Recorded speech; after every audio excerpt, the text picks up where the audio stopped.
Erase me from the map, erase me from your head, erase me from your heart and I'll appear in front of you. Erase me from the map. We have 7 movies playing here in Barbican. Mehdi Nadiri chose all 7 of them. He chose them very carefully. The objective was basically using these movies, these films, and bringing them here so you actually can get to see the middle-class Iranians in Iran. It's not politically motivated. The movies are basically all about middle class and what you see in Iran in different family-oriented. So I always say so. I always say places I go and travel to and I get to see people, I always see the differences, but nobody actually pay attention to what is similarities. This is actually a good way to get to see the similarities between the cultures rather than the differences.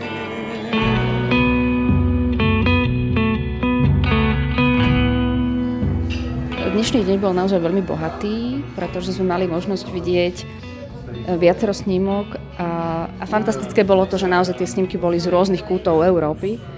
Takže počnúť s takouto chladnou, severskou, veľmi špecifickou kinematografiou a špecifickou poetikou tých obrazov cez takéto horúce Španielsko alebo možno cez také zvláštne hlbavé poľské filmy.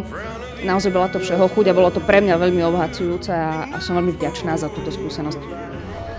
بگو بعد از 100 نزدیک 20 سال از سینما دیگه کاری نبوده که دوربین نکنه و نویسنده نکنه و همه کارا شده.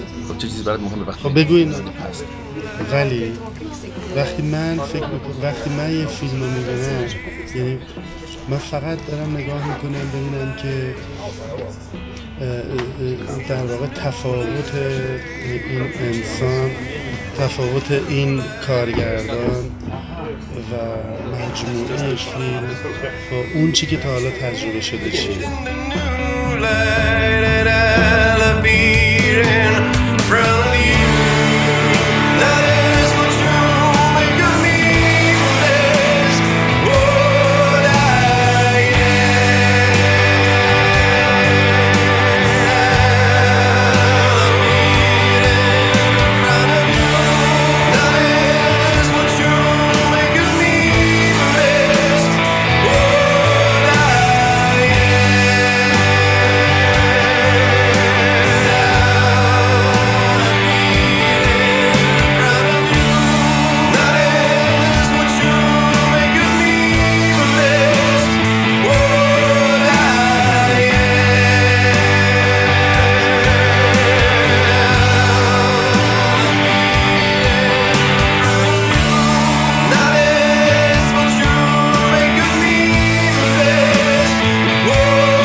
Toto je skupina Vetroplach, zdravíme Barbican, zdravíme Banskú Bystricu. Yeah!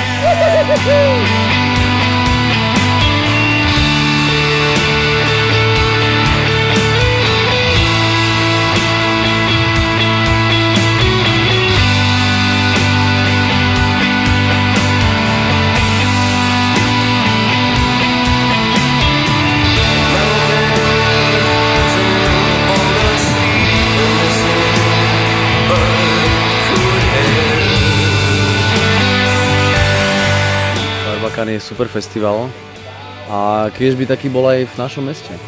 Ako to je výborný typ festivalov, veľmi obdivujem ľudí. Veľmi obdivujem ľudí, ktorí ho organizujú, že sa proste na to dali a ja ich obdivujem. Parádni účinkujúci, zahraničné rôzne formácie, umelci, paráda.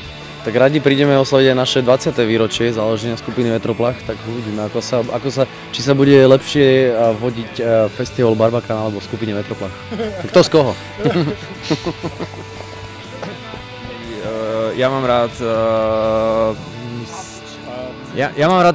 napríklad tie americké alternatívne filmy, nezávislé alebo aj európske, však to je jedno. Ale podľa mňa také Slnko v sieti, to je akože tam sotná režim. No je to tam Migi furt. neviem, či ste všimli, ale presne v československých filmoch zo 60 rokov čierno-bielých, v kuse akože je tam nejaká scéna, že preletí MIG.